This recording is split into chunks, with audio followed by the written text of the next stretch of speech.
সুপ্রিয় শিক্ষার্থীবৃন্দ, আসসালামু আলাইকুম ওয়া রাহমাতুল্লাহ। এখন আলোচনা করতে যাচ্ছি একটি গুরুত্বপূর্ণ বিষয়, যে all the time versus the whole time. এই যে all the time versus the whole time, এটা কোনটা কোন সময় বসবে, কোন পরিপ্রেক্ষিতে বসবে এবং কেন বসবে, সেই বিষয়টি নিয়ে এখন আলোচনা করব। তো আছে all the time versus the whole time. তো অল দ্য টাইম এটা একটা ফ্রিকোয়েন্সি অফ টাইম, অর্থাৎ কতবার সংঘটিত হচ্ছে, কতবার সংঘটিত হচ্ছে এই বার প্রকাশ করার জন্য। যেমন বারবার, প্রতিদিন, দিন দিন, প্রতিদিন, আবার সব সময়।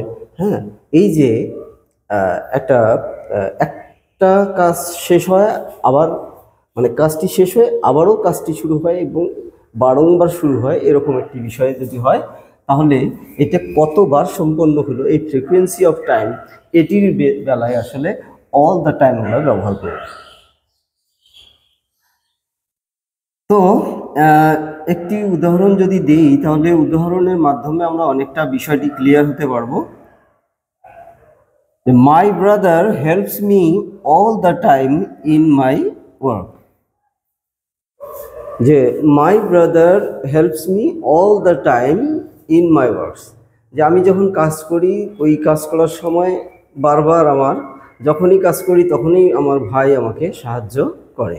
তাহলে বারবার আমাকে আমার ভাই সাহায্য করে। এই যে অল দ্য টাইম, সব সময়, যে আমার একটি পোষা বিড়াল আছে, যেখানে যাই বিড়ালটা আমার সব সময় সাথে থাকে। আমার একটা পোষা পাখি আছে, যে যেখানে যাই সব সময় বারবার বা প্রতিদিনই সে আমার ঘাড়ে উঠে পাখিটি বিভিন্ন জায়গায় ভ্রমণ করে। তাহলে এই যে বারংবার, কতবার, যে আবার বলা যায় যে আমার ভাই মাসে 3 বার বিদেশ থেকে আসে। সেই ক্ষেত্রে এইরকম একটি বিষয়, যে কতবার, হাউ মাচ টাইম, অথবা যে ফ্রিকোয়েন্সি অফ টাইম, এই বিষয়টা প্রমাণ করার জন্য। এরপরে আমরা যদি দেখি যে দ্য হোল টাইম, মানে এটি একটা পিরিয়ড অফ টাইম, যার মানে যে সময়টা, এমন একটা সময়ের কথা বলা হচ্ছে যে সময়টা শুরু থেকে শেষ পর্যন্ত। আর কতবার, এটির কোনো প্রশ্ন নাই। মানে যে starting point to finishing point, অর্থাৎ যে ডিউরেশন অফ টাইম, যে কতক্ষণ ধরে এটা যদি বুঝাই, তাহলে এই বিষয়টা তখনই বুঝাবে যা দ্য হোল টাইম, পুরো সময়টা জুড়ে। আমরা বলি না যে পুরো সময়টা জুড়ে, যে মিটিংয়ের পুরো সময়টা জুড়ে আমি ছিলাম, তাহলে এই যে অনুষ্ঠানের পুরো সময়টা জুড়ে আমি ছিলাম, অর্থাৎ অনুষ্ঠানের পুরোটা সময় আমি এনজয় করেছি।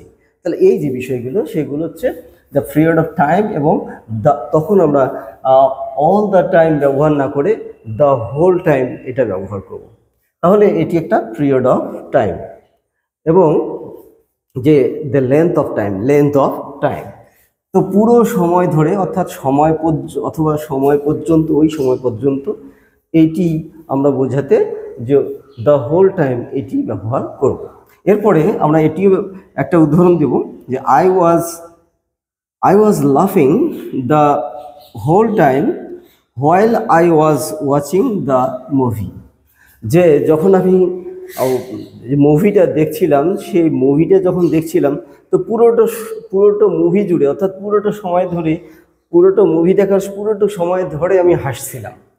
এতটা রোমান্টিক ছিল, রম্যটা এত বেশি ছিল যে আমি পুরো মুভিটা জুড়ে আমি হাসছিলাম। তাহলে কতবার হাসছিলাম এটি নয়, আমার মুভিটা যতক্ষণ চলছিল আমার হাসা ওরকম হাসছিলাম সেই মুভি চলাকালীন সময়টাতে। তাহলে কতবার হাসছিলাম এটা কিন্তু ফ্যাক্ট না, ফ্যাক্ট হচ্ছে মেজর হচ্ছে যে আমি ছবিটার সময় পর্যন্ত জাস্ট আমি হাসছিলাম, এটি বোঝানোর জন্য। কিন্তু আমি ছবিটা যদি কতবার দেখেছি তাহলে এটি তখন তখন হচ্ছে অল দ্য টাইম, তখন আর দ্য হোল টাইম হতো না। হ্যাঁ, এই যে বিষয়টা, তাহলে আমরা আজকে বুঝতে পারলাম যে যে অল দ্য টাইম কখন ব্যবহার করব, দ্য হোল টাইম কখন ব্যবহার করব। তাহলে এই বিষয়টি নিয়ে আর কি কনফিউশন থাকলো না, আশা করি ক্লিয়ার হয়ে গেছে। আরও এরকম মজার টপিক নিয়ে হাজির হব ইনশাল্লাহ। সেই পর্যন্ত সবাই ভালো থাকো, সুস্থ থাকো। আল্লাহ হাফেজ। আসসালামু আলাইকুম ওয়া রাহমাতুল্লাহ।